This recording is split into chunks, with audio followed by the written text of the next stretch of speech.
Don't just look at whether a home has flooded before. Instead, check these 3 crucial things that determine if it will flood next time. I've helped dozens of families upsize to larger homes in Houston, and the one thing that surprises them the most is how flood zones can completely change the equation. This isn't just about insurance costs. It's about protecting your family's biggest investment and their safety. What I'm about to share with you has helped my clients save tens of thousands of dollars and avoid devastating losses.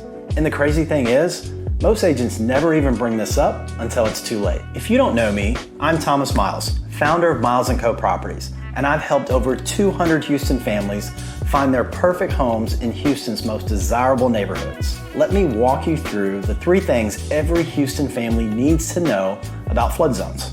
First, understand what flood zones actually mean.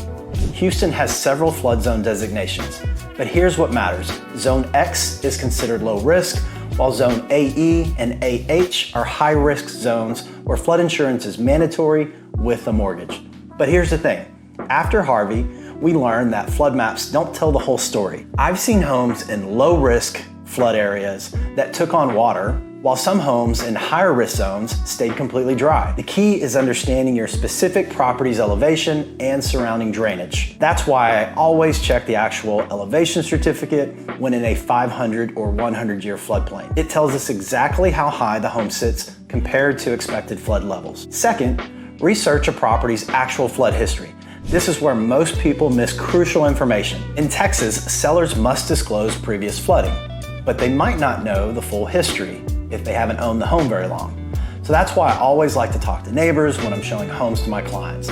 They'll tell you things like if the street floods during a heavy rain. This matters when you have kids who need to get to school. Third, understand what flood insurance actually covers and costs. This is where families often get surprised. Your standard homeowner's insurance does not cover flooding. You need a separate policy. The cost difference can be dramatic too. A home in Zone X or a low-risk zone might have an annual premium of $500 to $700, while a similar home in a high-risk zone could cost $2,000 to $5,000 per year. That's a big difference in your monthly budget when you're already stretching for a larger home. Here's the good news. Understanding flood risk doesn't mean you can't buy your dream home. It means you can make an informed decision and potentially use this information to negotiate a better deal. I recently helped a family with 2 kids who fell in love with a beautiful 4-bedroom home in the Heights. When we discovered it had taken on some water during Harvey, instead of walking away, we negotiated flood-proofing improvements and got a significantly better price. Today, they love their home, it hasn't flooded again, and they've built substantial equity because they bought smart. That's the power of working with someone who knows how to navigate Houston's unique flooding challenges. If you're ready to upsize your family's home without the stress, click the link in the description to get my Clear Move Method guide that's helped hundreds of Houston families.